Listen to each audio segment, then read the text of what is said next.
Bro, next season mnanitaka wapi? Hii ligi inapepea wapi next season mimi? Xabi Alonso, what have you done? Xabi Alonso, what have you transformed this team into? Mimi dakika kidogo naangalia pass kidogo Joao Pedro ashakuwa hivi. Na ni pass zilikuwa zinapigwa. Bro, Xabi Alonso, bro, next season mnanitaka where? Wapi? Yaani niko na Xabi Alonso kwa timu yangu. Niko na Morgan Rogers mwenye amefunga na 3 minutes. Joao Pedro ni back to back. Bro, next season na bebea ligi wapi? Get me a good place. Mimi munitafutie nitachizi jamaa. Hii ni Xabi ball bro. Ati bao. Ukikaa kidogo hivi kidogo bro, kupigwa itakuwa labda ngeta. Kama next season hujacheza na sisi, airisha mechi, tuma pointi saa hii. Juni hapa tu next kupigwa. Bona labda ngeta bwana. Xabi ball bro. Yaani sasa hii ndo timu najua. Hii ndo timu yangu, hii ndo timu nilisainia, hii ndo timu yenye nilichagua na roho yangu moja. Umeona hiyo timu ikiwa na Delap? Umeona hiyo timu ikiwa na Tosin?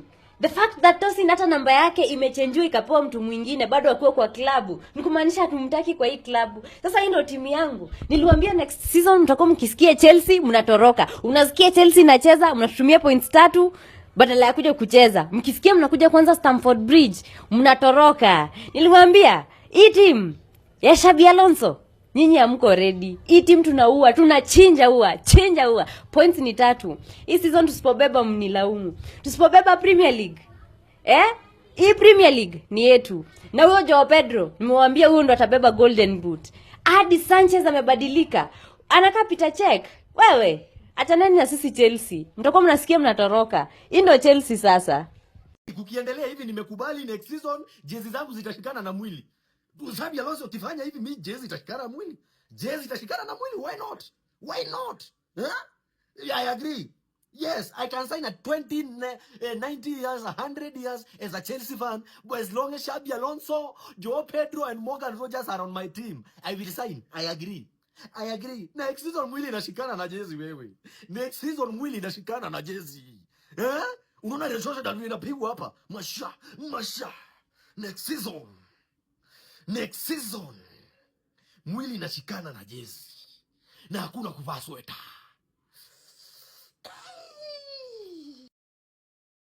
Joao Pedro staying back and not going to the World Cup is a blessing in disguise for Chelsea. If you watch Joao Pedro, you can clearly see that the boy is looking very, very sharp. And I feel like he took that World Cup disappointment very, very personal. And he has decided that he's going to come into this season and properly prove himself and prove to the world the reason why he deserves to be the #1 striker for the Brazilian national team. Right? He is coming in this season with the intention to make sure that he shows the world that he's actually, one of the best strikers in the world. And there's no reason why any manager should drop him. Right? Look at it. How many goals has he scored in pre-season so far? 7 goals. He's looking like the sharpest striker in the world right now. Incredible. Like, he has been balling so well for Chelsea in pre-season. And I think that this season is going to, feed him very, very well with players like Kopama, players like Rogers, all these players around him. He's going to have a lot of opportunities to score so many goals this season for Chelsea. And with the fact that Chelsea will not be playing European matches, he's going to have enough rest and he's going to be sharp every weekend. For me, I feel like Chelsea has what it takes. If you look at the Chelsea squad, this team that they started with, that squad looks very, very good. If Xabi Alonso can make the best out of that squad and make that squad play the kind of football that they expect to play, Chelsea should be in the title conversation. Chelsea should be chasing the title. Chelsea should be one of the strong contenders to win the Premier League this season. But it all depends on how Xabi Alonso is able to make this team work together as a team. For me, I feel like this Chelsea squad is very, very good.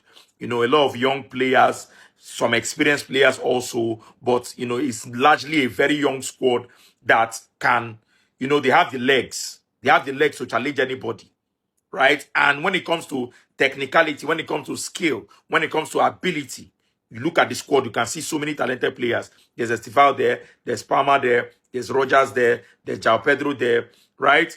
And in terms of depth, Chelsea has a very, very solid depth, right? There's Nicholas Jackson, there's Delap, there's Kenda. There's so many players, on the Chelsea bench.